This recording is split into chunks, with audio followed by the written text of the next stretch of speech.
You are a failure and you're not traveling with us, you ridiculous old man, my son-in-law shouted at the boarding gate. I smiled and boarded without a ticket. Only after the captain announced my name did he realize I was the owner of the airline. That's when I said something in front of everyone. I'm glad to have you here. Follow my story until the end and comment the city you're watching from so I can see how far my story has reached. I'm standing in the departure line at LaGuardia Airport at 6:30 in the morning, my small carry-on bag at my feet, watching my daughter Jennifer fidget with her designer purse while her husband Gerald checks his Rolex for the third time in as many minutes.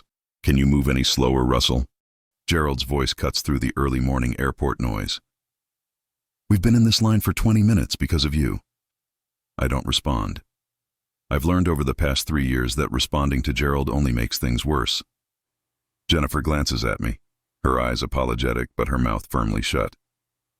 She won't defend me. She hasn't defended me in a long time. The line moves forward. I adjust my grip on my bag and take a step. My knee aches a bit, but I don't complain. I'm 64, not ancient, but Gerald treats me like I'm 1 foot in the grave. Jesus Christ, Gerald mutters, loud enough for the people around us to hear. This is exactly why I didn't want him coming. He's going to slow down the entire trip. Gerald, Jennifer whispers, but there's no force behind it. Just a weak plea that he ignores completely. I remember when Jennifer used to stand up for people. When she was 12, she punched a boy in her class for bullying a kid with a stutter, came home with a black eye and a proud smile. Margaret and I tried to look stern, but we were bursting with pride.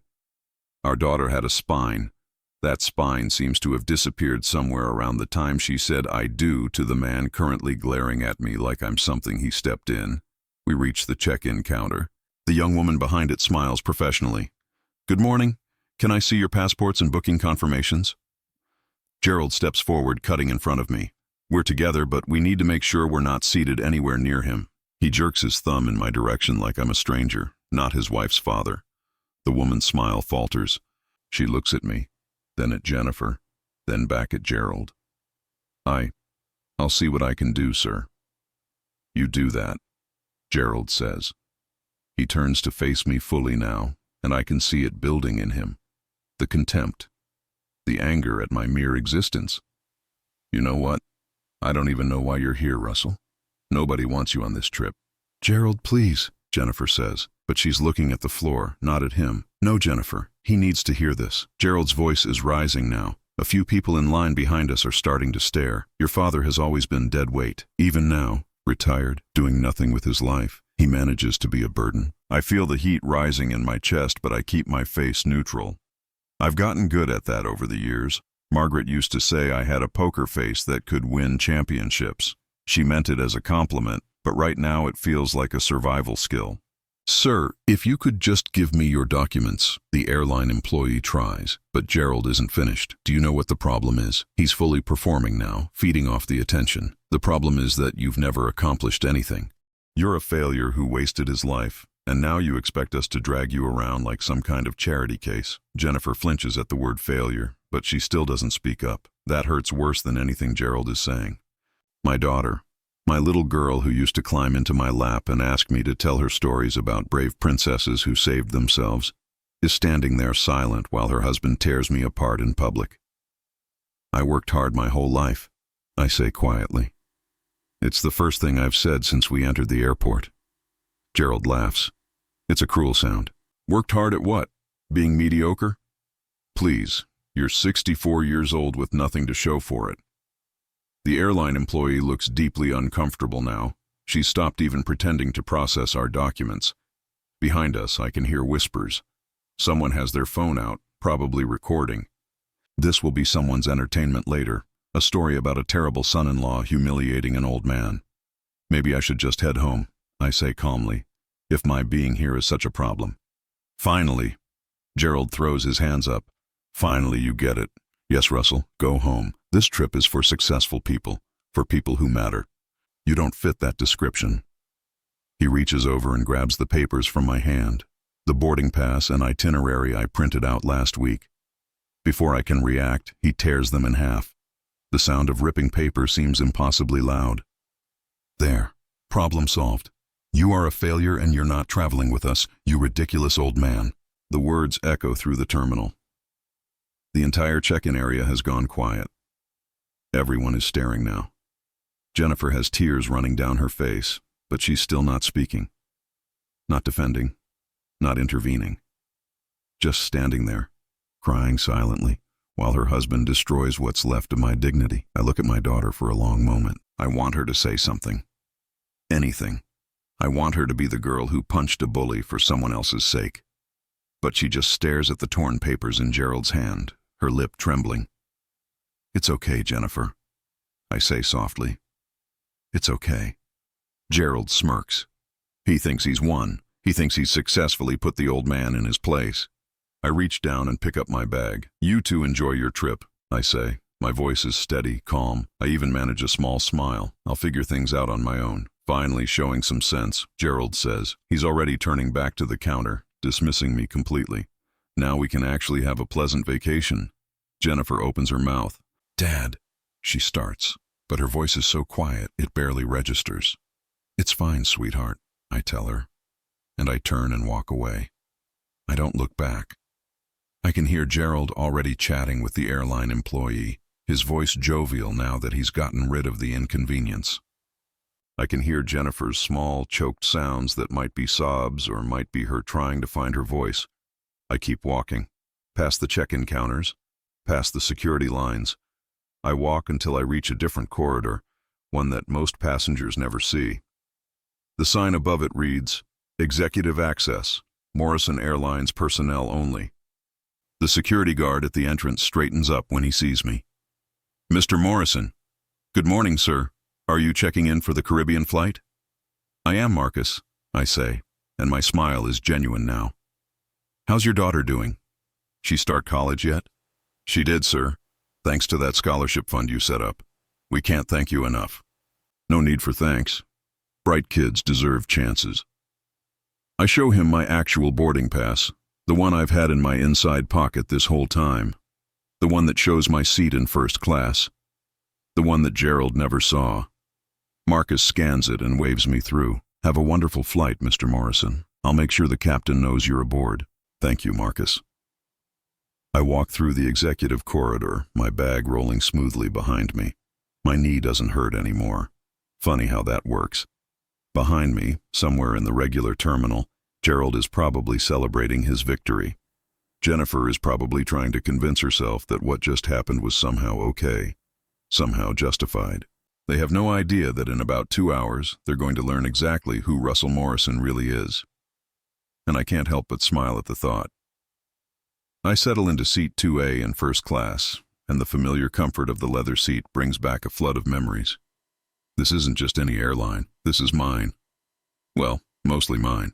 I still own 51% of Morrison Airlines, though I stepped back from daily operations 5 years ago after Margaret died. Margaret. God, I miss her.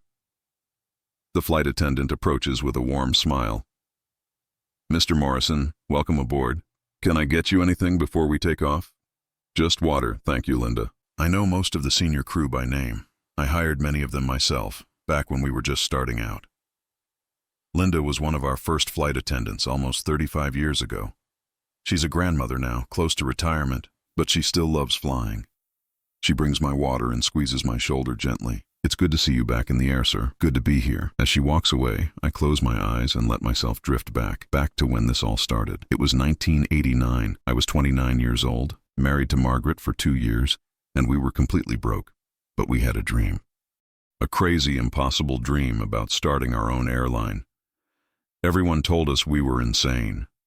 My father said I was throwing my life away. Margaret's mother cried and begged her to talk sense into me. But Margaret believed in me. She always believed in me. We scraped together every penny we had. I took out loans that terrified me. We bought one used plane, a 20-seat regional aircraft that needed more repairs than I could count. I learned to fix it myself because we couldn't afford mechanics. I slept in the hangar more nights than I slept in our bed. Margaret worked 3 jobs. She did the books, handled customer service, and somehow still found time to paint the company logo on the side of that first plane. Her hands were covered in paint and her eyes were exhausted, but she was smiling, always smiling. "We're building something real, Russ," she'd say. "We're building our future." And then Jennifer came along. We hadn't planned on a baby so soon, not with the business barely staying afloat, but Margaret was thrilled. "Every dream needs a reason," she told me, hand on her growing belly. "This baby is ours." Jennifer was born in the middle of chaos.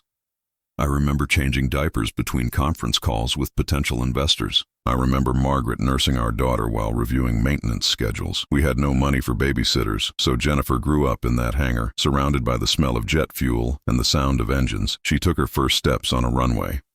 Her first word was plane, though it came out more like pain. The business grew slowly. We added a second plane, then a third.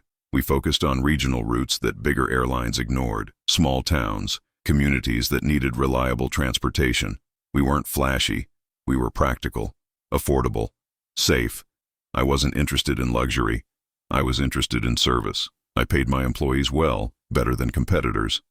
I made sure every plane was maintained beyond regulation standards. I knew every pilot by name, knew their families, their stories. By the time Jennifer was 10, we had a fleet of 27 planes. By the time she was 15, we were one of the most respected regional airlines in the country. We'd expanded to the Caribbean, to South America. But I never changed. I still wore off-the-rack suits, still drove a 10-year-old Toyota. Margaret and I lived in the same modest house we'd bought when we were newlyweds. The money went back into the business, into our employees, into safety. Jennifer understood that. She was proud of what we built. She'd bring her friends to the hangar, show them around like she owned the place, which in a way, she would someday. "This is all for you," I told her once, when she was 16. "Everything your mom and I built, it's for you." She hugged me tight.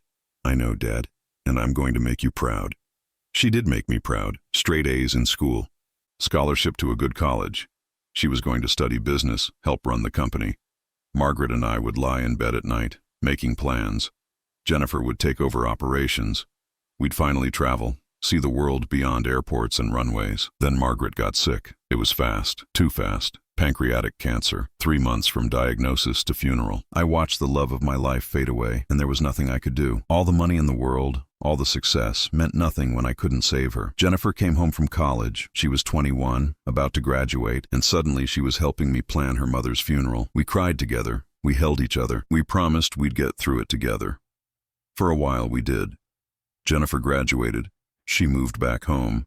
She started learning the business, just like we'd always planned. It was hard without Margaret, but we had each other. Then, 2 years ago, Jennifer met Gerald.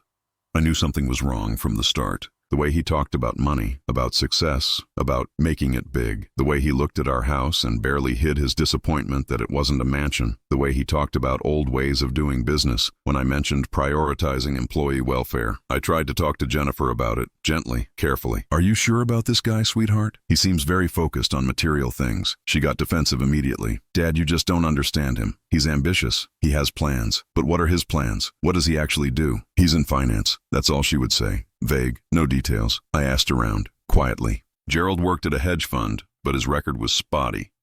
He'd been let go from 2 previous positions. He had debts, gambling debts, from what I could find out. I tried to tell Jennifer. That was my biggest mistake. "You're trying to control me," she shouted. "Just like you always do. You can't stand that I'm an adult making my own choices." "That's not true, Jennifer. I just want you to be careful. You want me to be alone. You can't handle that I found someone who isn't grieving all the time like you are." That cut deep. The implication that I was dragging her down with my grief, that I was using her to replace Margaret. Gerald was there, of course, for that conversation. He'd been staying over more and more. After Jennifer yelled at me, he put his arm around her shoulders and said, so gently, so concerned, "It's okay, babe. Your dad just doesn't want to lose you. It's natural. He's scared of being alone." Making me the problem. Making my concern about her welfare into something pathological. Jennifer started pulling away after that. She moved in with Gerald within a month. The wedding happened 6 months later. Fast. Too fast. I went to the wedding. I smiled. I gave a toast about how proud Margaret would be. I danced with my daughter, and I felt something die inside me, because I could see the future clearly. I could see Gerald slowly poisoning her against me, making me the villain in their story. And I was right. The calls became less frequent. The visits stopped. When I did see Jennifer, Gerald was always there, and she'd parrot his opinions. "You're too old-fashioned, Dad. You don't understand modern business. You're stuck in the past." A year ago, I stopped by their apartment unannounced. Just wanted to see my daughter. Gerald answered the door and didn't invite me in. Russell, you can't just show up like this. Jennifer's busy. I'm her father. I just want to see her. And you will. When we have time, we'll call you. They didn't call. 6 months ago, I tried one more time, invited them to dinner, expensive restaurant, Gerald's choice. I thought maybe if I met him on his terms, we could find some common ground. Gerald spent the entire meal talking about himself, his investments, his plans, his vision for the future. Jennifer just nodded along, barely eating. When the check came, Gerald didn't even reach for it, just assumed I'd pay, which I did. Then, as we were leaving, I heard him say to Jennifer, "See, your dad's not completely useless. At least he can foot the bill." Jennifer laughed. Not a real laugh, but a performance, agreeing with her husband at her father's expense. That's when I knew. I'd lost her, not to time or distance or the natural progression of life. I'd lost her to a man who saw her as a means to an end and saw me as an obstacle to remove. The seatbelt sign dings, pulling me back to the present. I open my eyes. Through the first-class cabin door, I can see economy boarding. Gerald and Jennifer will be boarding soon. Linda stops by again. "Mr. Morrison, the captain wanted me to tell you that we're about to make a special announcement once everyone is seated. Company tradition when you're on board." I nod. "Thank you, Linda." She hesitates. "Sir, if you don't mind me saying, you seem sad today. Is everything all right?" I manage a smile. "Just old memories, Linda. They have a way of sneaking up on you." She pats my hand and moves on to attend to other passengers. I look out the window at the tarmac, at the planes with Morrison Airlines painted on their sides. Planes I fought for, bled for, built from nothing. In a few minutes, Gerald is going to learn that the ridiculous old failure he humiliated in the terminal is the man who owns the very seat he's sitting in. The man who signs the paychecks of every person on this plane. The man who built an empire while Gerald was still learning to spell. But that's not what matters. What matters is that Jennifer is going to realize she's spent 3 years believing lies about her own father. 3 years of choosing a man who made her choose between him and me. I don't know if she'll forgive herself.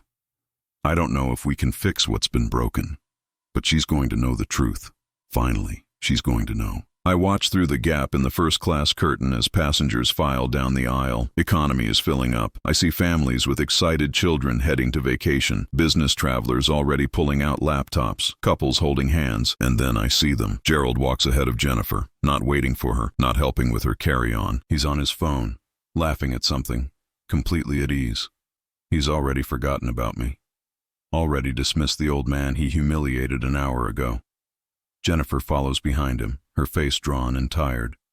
Even from here, I can see the tension in her shoulders. She's carrying both their bags because Gerald's hands are occupied with his phone. They find their seats, row 23, middle and aisle. Gerald takes the aisle seat without asking, leaving Jennifer to squeeze into the middle between him and a stranger by the window. She doesn't protest. She never protests. Linda appears beside me. "Everyone's almost boarded, Mr. Morrison. Captain Rodriguez asked if you'd like to visit the cockpit before takeoff, maybe after we're in the air," I say quietly. "I'd like to stay here for now." She nods, understanding in her eyes. Linda's been with the company long enough to know that when I'm quiet like this, something important is happening. The final passengers board. The flight attendants begin their safety demonstration. I can see Gerald isn't paying attention, still scrolling through his phone. Jennifer stares straight ahead, her hands folded in her lap. Then Captain Rodriguez's voice comes over the intercom. "Good morning, ladies and gentlemen. Welcome aboard Morrison Airlines Flight 347 with service to Grand Cayman. Flight time today will be approximately 3 hours and 42 minutes. Standard announcement, routine. Gerald isn't even listening. Rodriguez continues. Before we begin our final preparations for departure, I'd like to take a moment to acknowledge someone very special on board today. I see Jennifer's head tilt slightly. Something in the captain's tone has caught her attention. We have the distinct honor of having our founder with us this morning, Mr. Russel Morrison is flying with us today, and I want to personally thank him for his vision and dedication. 35 years ago, Mr. Morrison started this airline with one used aircraft and a dream. He believed that every person deserved reliable, safe, and affordable air travel. Gerald's phone drops into his lap. I see his back go rigid. Mr. Morrison built this company with his own hands. He worked as mechanic, pilot, customer service representative, and CEO all at once. He slept in hangars. He put every dollar back into safety and his employees. Today, Morrison Airlines operates 143 aircraft and employs over 4,000 people, and every single one of us knows we're part of something special because of the foundation he built. Jennifer's hand goes to her mouth. I see her shoulders start to shake. Mr. Morrison, thank you for flying with us today. It's always an honor to have you aboard. Ladies and gentlemen, if you'd like to acknowledge the man who made this journey possible, he's in seat 2A. The cabin erupts in applause. Passengers crane their necks to see. Some stand up. I raise my hand in a small wave, acknowledging them, but my eyes are locked on row 23. Gerald has gone completely white. His mouth is opening and closing, but no sound comes out. The phone has slipped from his fingers onto the floor. Jennifer has turned in her seat. She's staring directly at me now, and even from this distance, I can see the tears streaming down her face. Her expression is pure devastation, not shock, not surprise, devastation. Because she's realizing what she's done, what she's believed, what she's lost. The applause dies down. The cabin settles. The flight attendants prepare for departure. But the energy has fundamentally shifted. I see Gerald lean toward Jennifer, trying to say something, but she jerks away from him. It's a small movement, but significant. The first time I've seen her physically recoil from him. We taxi to the runway. The engines roar to life. The plane accelerates and lifts off, and New York drops away beneath us. Once we reach cruising altitude and the seatbelt sign turns off, I see movement in economy. Jennifer stands up. Gerald grabs her arm, trying to pull her back down, but she shakes him off. She's walking up the aisle toward first class. Linda intercepts her at the curtain. I can't hear the conversation, but I can see Linda's gentle expression, the way she's explaining that Jennifer can't just come into first class. Jennifer says something. Linda glances back at me. I nod. Linda steps aside, and Jennifer walks through the curtain into first class. She looks lost, completely and utterly lost. Her makeup is smeared from crying. Her hands are trembling. She stops a few feet from my seat. Dad. It's just one word, but it contains everything. Apology, regret, pain, recognition. I look at her for a long moment. My daughter. My little girl who used to sit in my lap and ask me to tell her stories. Who believed in dragons and heroes and happy endings. Jennifer. My voice is steady, but inside I'm breaking all over again. I didn't know. Her voice cracks. I didn't know you were. I thought you were. A failure? I supply the word Gerald used. A ridiculous old man? Dead weight? She flinches like I've struck her. He told me. He said you'd wasted your life, that you'd sold the company years ago and blown through the money, that you were living off some small pension and too proud to admit it. I let that sink in. And you believed him. She starts to defend herself, then stops, because there's no defense. Yes, I believed him. Why? The question isn't angry. It's genuinely curious. Why would you believe a man you've known for 3 years over your own father? Jennifer's face crumples. Because it was easier. Because if you were a failure, if you were difficult and controlling like he said, then I didn't have to feel guilty about leaving you alone, about not calling, about forgetting your birthday last year. There it is, the truth, raw and painful. You forgot my birthday, I say softly. It's not a question. I knew she'd forgotten. I spent that day alone in the house I shared with Margaret, looking at old photos, waiting for a call that never came. I'm so sorry. Jennifer is sobbing now, barely able to get the words out. Daddy, I'm so sorry. I'm so sorry. She hasn't called me Daddy in years, not since before Margaret died. The word hits me harder than I expected, but I don't comfort her. Not yet, because she needs to understand the full weight of what happened. Do you know what the worst part was? I ask. My voice is quiet, but it carries. It wasn't the insults. It wasn't being called a failure in front of strangers. It was watching you stand there and say nothing, watching you choose his comfort over my dignity. Jennifer's knees buckle slightly. She grabs the back of a seat to steady herself. I know, and I hate myself for it. I stood there like a coward and let him destroy you, and I did nothing. You did worse than nothing, I correct gently. You validated him with your silence. You told him, and you told me, that he was right, that I didn't matter enough to defend. That's not true! She's almost shouting now. You matter! You've always mattered. Then where have you been, Jennifer? I'm not shouting. I'm not even raising my voice, but the question cuts deep. Where have you been for 3 years? Not returning calls, canceling plans, making excuses. Where have you been while I ate dinner alone every night in a house that's too big and too quiet since your mother died? She has no answer. There is no answer that makes it okay. I was drowning, she finally whispers. After Mom died, I was drowning and Gerald threw me a rope. He made me feel like I could breathe again. He made me feel like I wasn't broken. So you let him convince you that I was the one who was broken instead. Jennifer nods miserably. Yes. We sit in that truth for a moment. The plane hums around us. Other first-class passengers are pointedly not looking at us, giving us privacy in this very public space. Did you ever ask yourself why I never told you about the company? I ask. Why I never mentioned still being involved? Jennifer shakes her head. Because you stopped asking about my life. 2 years ago, you stopped asking me how I was, what I was doing, if I needed anything.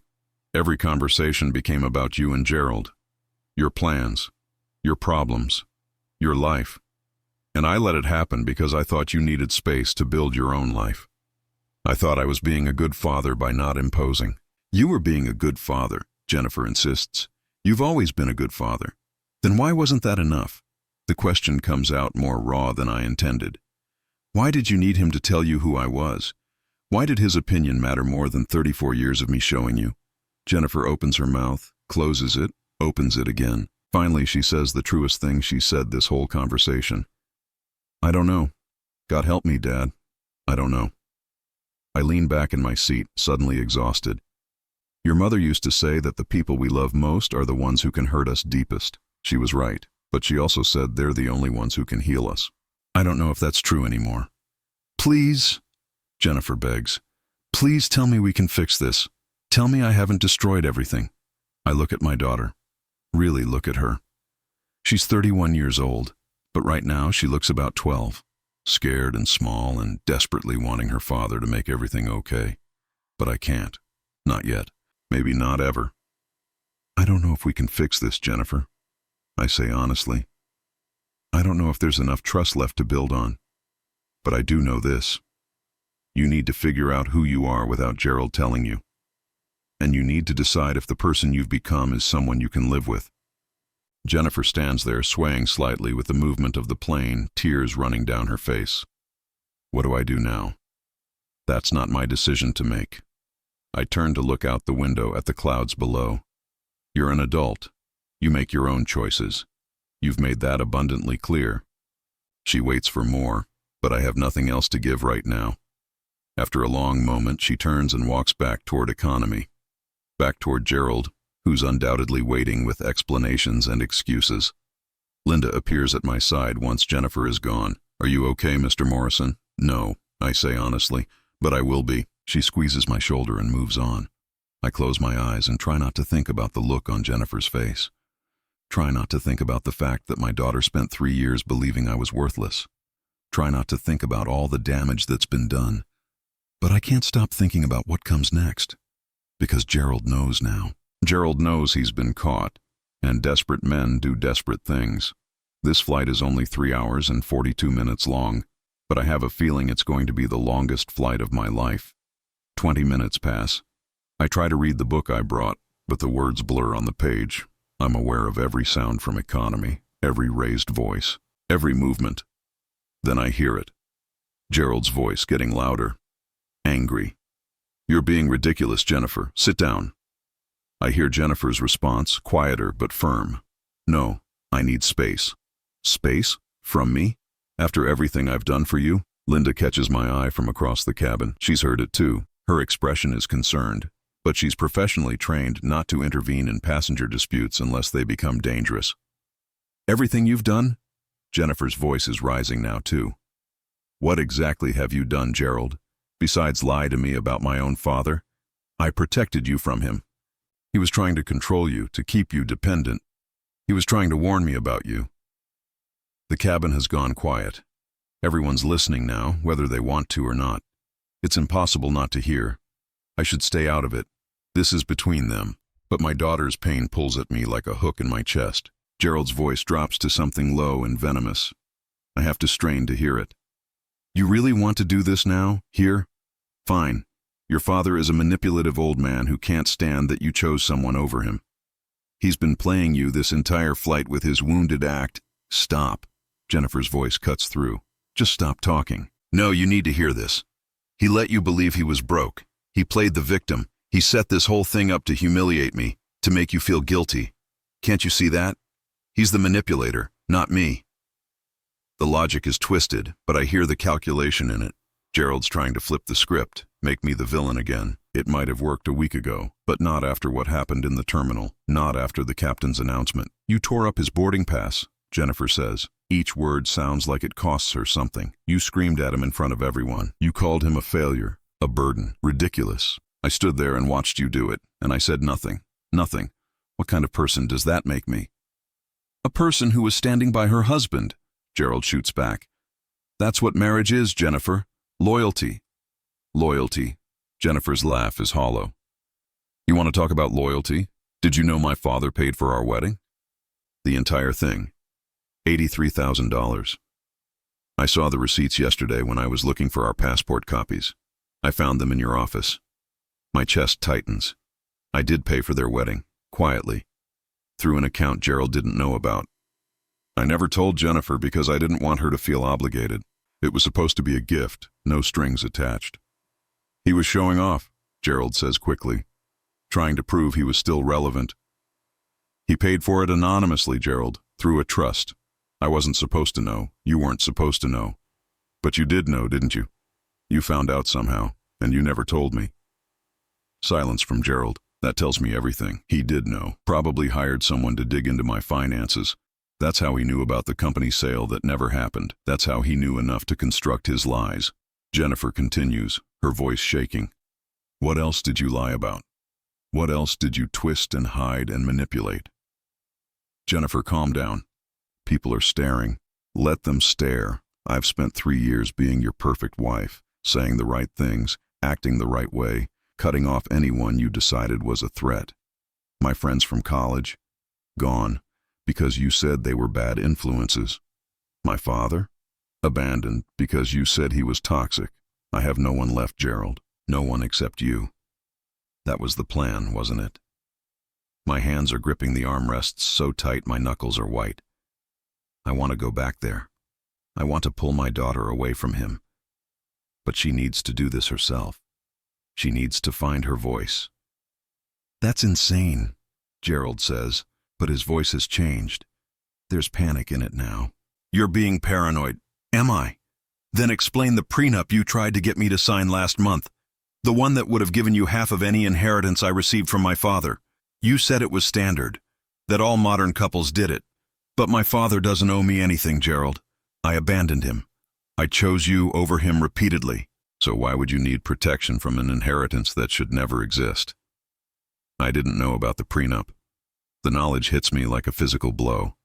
He was already planning for my death, already trying to position himself to take everything. You're twisting everything. Gerald's voice is loud now, defensive. I was protecting our future or your future, Jennifer demands, because I'm starting to think I was never part of it. Not really. I was just a means to an end. That's not true. Then look me in the eye and tell me you love me. Tell me you didn't marry me because my last name is Morrison and you thought there was money involved. The silence that follows is damning. Jennifer, Gerald finally says, and his voice has shifted to something pleading. Baby, of course I love you. You're everything to me. I know I made mistakes. I know I shouldn't have said those things about your father. I was frustrated. I didn't mean it. Yes, you did. Jennifer sounds tired now, exhausted. You meant every word. And the worst part is, you made me believe it too. You made me believe my own father was worthless, and I was stupid enough to listen. So what now? Gerald's voice turns hard. You're just going to throw away 3 years of marriage because of one bad day? One bad day? Jennifer repeats. Gerald, you humiliated my father in public. You've been lying to me about who he is for 3 years. You isolated me from everyone I cared about. You tried to get me to sign away rights to money I don't even have and don't deserve. This isn't one bad day. This is who you are. I hear movement. Footsteps. Jennifer appears at the first-class curtain again. This time, Linda doesn't stop her. Jennifer walks straight to my seat and sits down in the empty seat beside me. Dad, her voice is small. Can I sit here, please? I look at her. Her face is blotchy from crying. Her hair is a mess. She looks broken, but she's here. She's choosing to be here. Yes, I say quietly. You can sit here. Gerald appears at the curtain a moment later. Jennifer, get back here right now. Linda steps in front of him. Sir, you need to return to your seat. That's my wife. That's a passenger who has chosen to change seats. You need to return to your assigned seat, sir, or I'll have to call the captain. Gerald looks past Linda at Jennifer, at me. His face is red with rage and humiliation. This isn't over, he says. It's not clear if he's talking to Jennifer or to me. Yes, it is, Jennifer says firmly. It's been over for a long time. I just didn't want to see it. Linda escorts Gerald back to economy. He goes, but not without looking back twice, his expression venomous. Jennifer and I sit in silence for a long time. The plane hums around us. Outside the window, clouds drift past. Finally, Jennifer speaks. I don't know how to fix this. Maybe you can't, I say honestly. Maybe some things stay broken. She flinches. Is that what you want, for us to stay broken? I turn to look at her fully. What I want is for you to understand what was lost. Not just between us, but inside you. The Jennifer I knew would have never stood silent while someone attacked the people she loved. The Jennifer I knew had a spine, had convictions, had a sense of right and wrong that didn't depend on what her husband thought.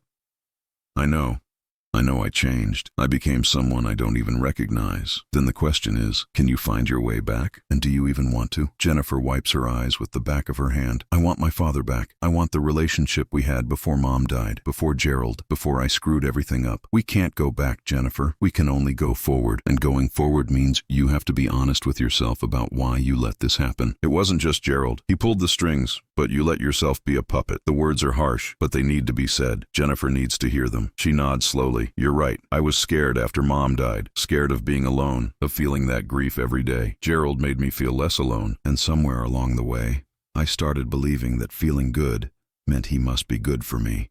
Even when the red flags were everywhere, I ignored them, because facing them meant facing that I'd made a mistake, that I'd chosen wrong, that I'd hurt you for nothing. And now I see it clearly. All of it. And I don't know how to live with what I've done. Her voice breaks. How do I live with the fact that I abandoned my father when he needed me most? That I believed lies about the man who raised me? That I stood there this morning and let my husband destroy you and I did nothing? I take a deep breath. You live with it by doing better, by being better, by making different choices going forward. Is there a forward for us? She looks at me with desperate hope. Can you ever forgive me? I think about that question, really think about it. Can I forgive her?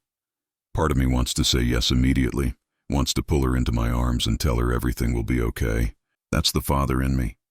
But the man who's been hurt, who's been abandoned, who's eaten alone for 3 years while his only child chose a liar over him, that man isn't ready. I don't know, I say finally. I honestly don't know, Jennifer. You didn't just hurt me. You made me doubt myself. You made me wonder if maybe Gerald was right, if maybe I had failed somehow, if maybe I deserved to be left behind. You took a grieving widower and made him feel worthless. That's not something I can just forgive because you finally see the truth. Jennifer's face crumbles. I understand. I do. I don't deserve your forgiveness. It's not about deserving. It's about trust. And right now, I don't trust that you won't do this again. I don't trust that the next time someone comes along and tells you pretty lies, you won't believe them over me. I would never. You already did, Jennifer. You already proved that you will, so now you have to prove that you won't. And that takes time. A lot of time. She nods, tears streaming down her face. What do I do now? I look out the window at the endless blue sky. You figure out who you want to be. You end the marriage that's poisoning you.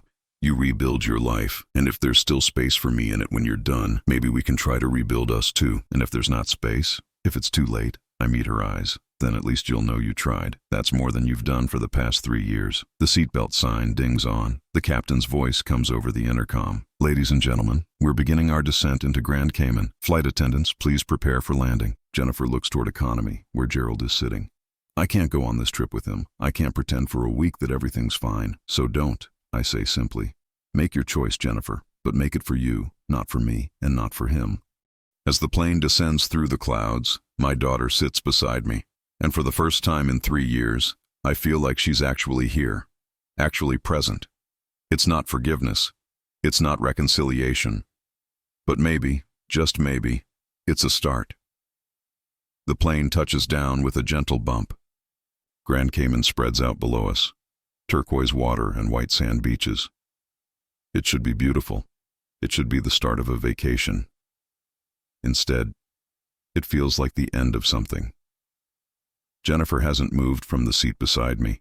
She's staring at her hands, twisting her wedding ring around and around her finger. I notice how thin she's gotten. When did that happen? When did my daughter become this fragile version of herself? I don't have anywhere to go, she says quietly as the plane taxis to the gate. The resort reservation is under Gerald's name. All our cards are joint. I don't even have my own credit card anymore. He said it was easier to manage finances together. Another red flag she missed. Another way he kept control. I have a villa here, I tell her. Private. Quiet. You can stay there if you want. She looks up at me, surprise in her eyes.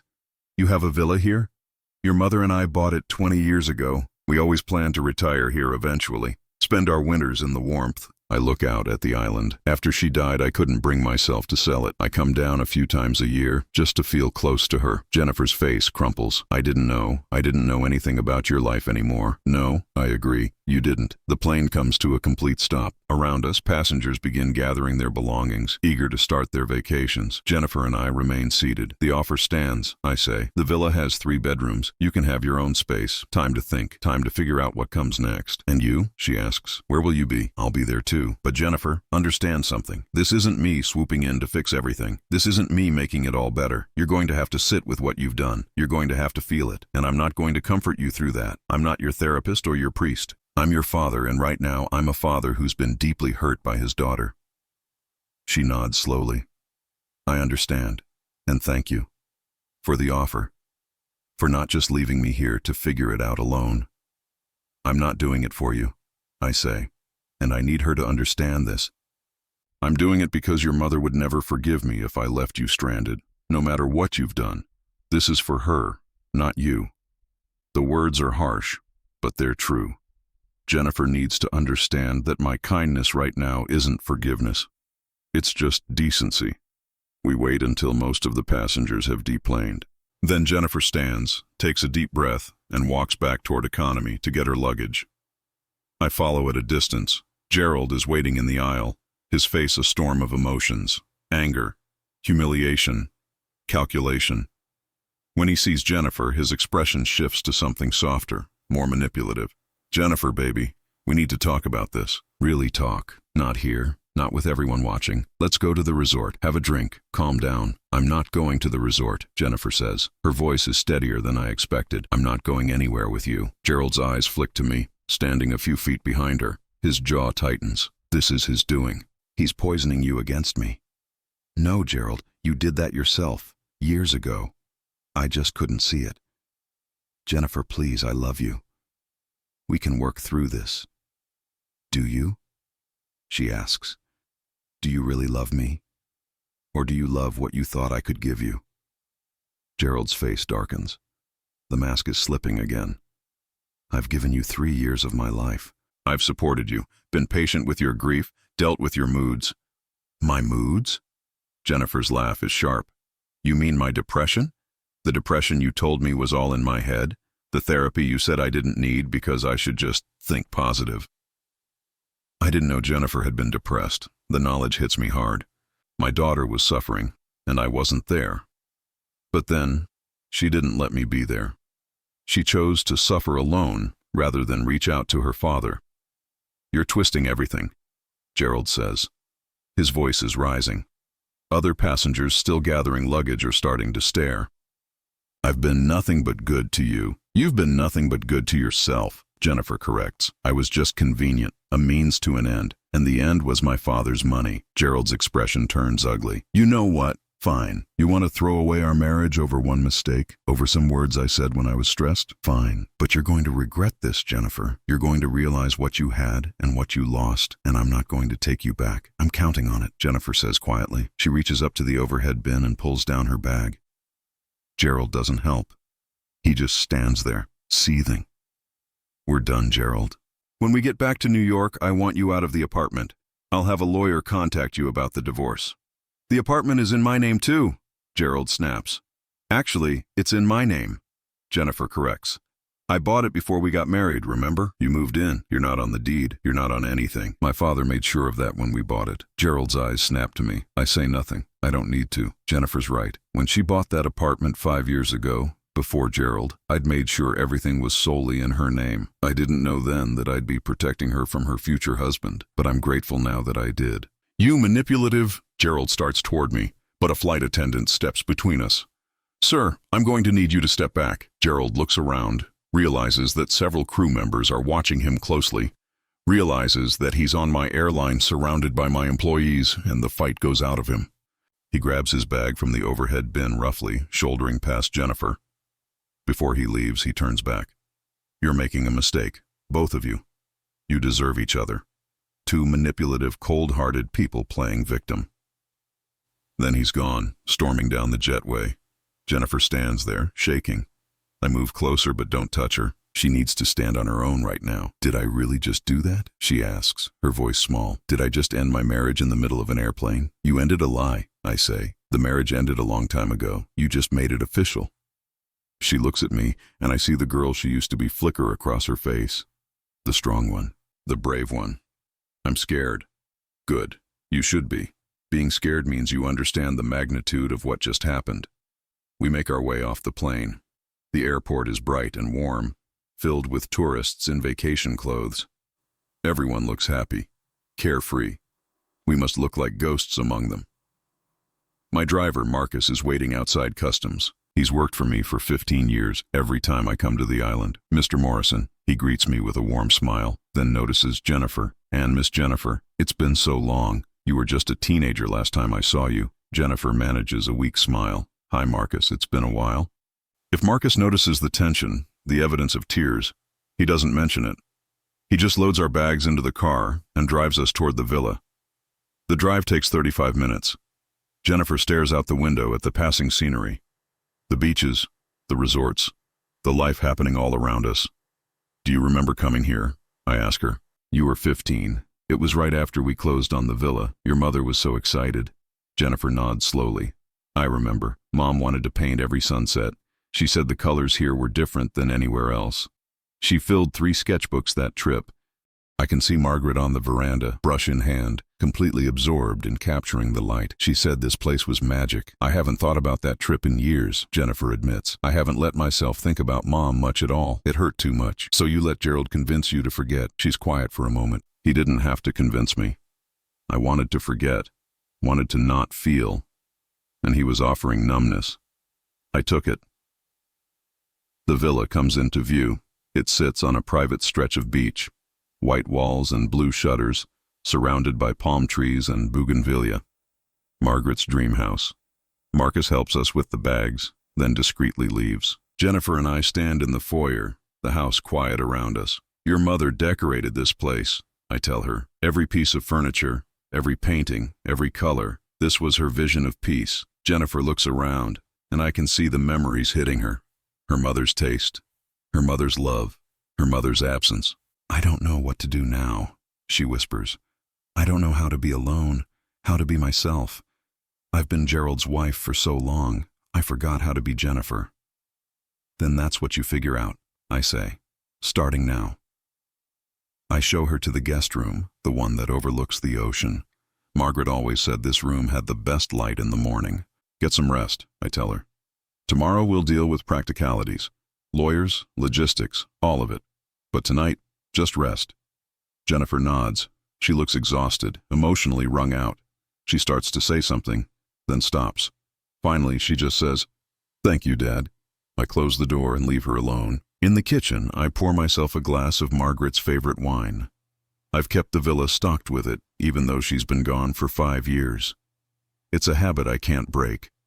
I take the glass out to the veranda and sit in Margaret's chair. The sunset is starting, painting the sky in shades of orange and pink and purple. The colors she loved. I don't know what I'm doing, Maggie, I say to the empty air. Our daughter broke my heart and I don't know if I can fix it. I don't know if I want to fix it. I don't know if it's even possible. The waves crash against the shore.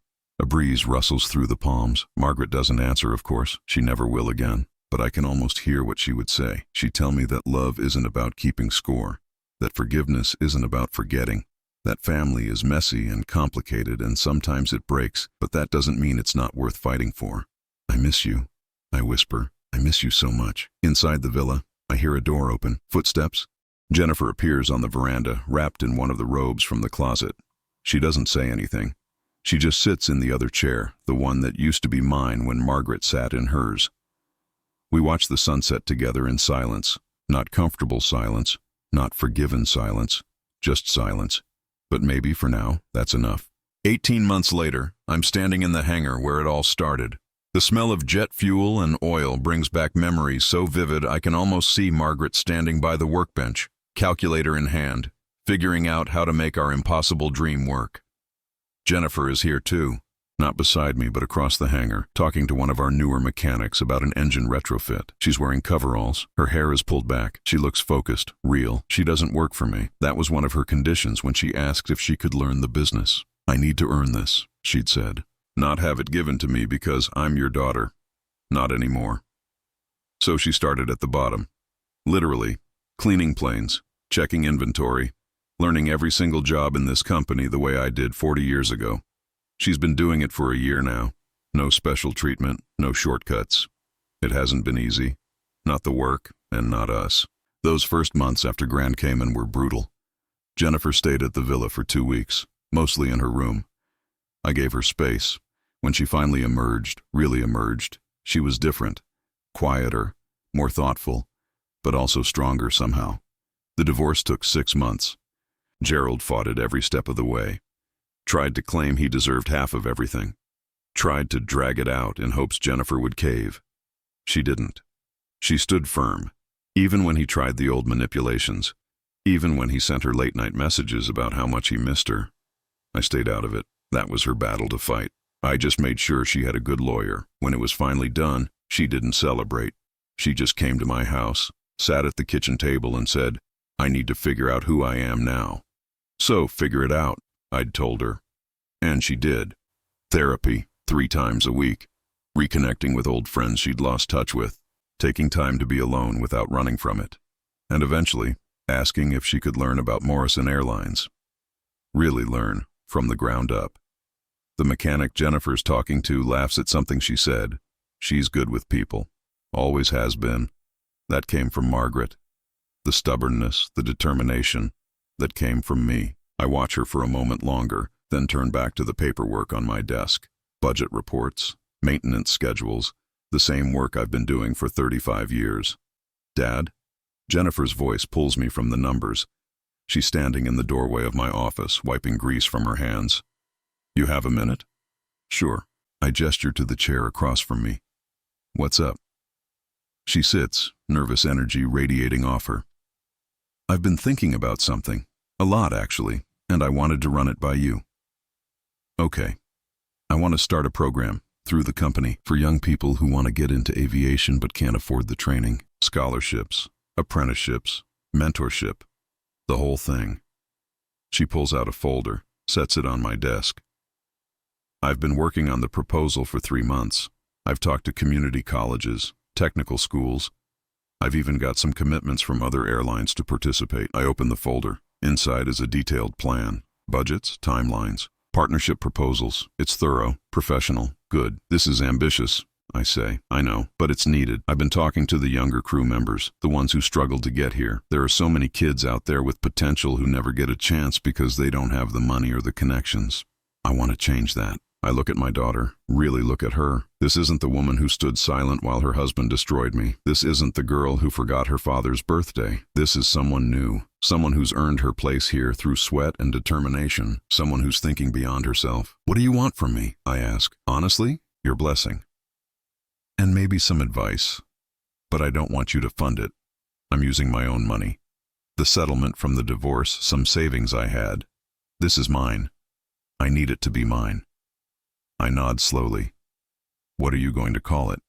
She hesitates, then says quietly, the Margaret Morrison Foundation, if that's okay with you. Something in my chest tightens. Margaret would have loved this. She always believed in giving people chances, in seeing potential where others saw obstacles. She would be proud of you, I say, and my voice is rougher than I intended. Jennifer's eyes fill with tears, but she blinks them back. I hope so. I have a lot to make up for. This isn't about making up for anything, Jennifer. This is about who you're choosing to be now. Can it be both? I consider that. Maybe it can. We sit in comfortable silence for a moment. Not the loaded silence of that first sunset in Grand Cayman. Not the painful silence of the months that followed. This is different. Easier. Earned. There's something else, Jennifer says. Something I need to say, and I need you to really hear it. I set down my pen, give her my full attention. I'm not asking for forgiveness, she begins. I know I don't deserve it. I know that what I did, the years I wasted, the pain I caused, that doesn't just go away because I'm trying to do better now, but I need you to know that I see it. I see what I did to you, what I let Gerald do to us, and I'm going to spend the rest of my life being someone worthy of being your daughter. Jennifer, please, let me finish. She takes a shaky breath. I used to think love meant never having to say you were wrong, that family meant automatic forgiveness. But I know now that's not true. Love means being accountable. Family means showing up consistently, even when it's hard, especially when it's hard. And I haven't done that, but I'm doing it now, and I'll keep doing it, whether you ever fully trust me again or not. I'm quiet for a long moment, letting her words settle. She's right. Trust isn't automatic. It's earned. And while she's been working to earn it back, I have to admit, she's shown up. Every day. No excuses. No shortcuts. I appreciate you saying that.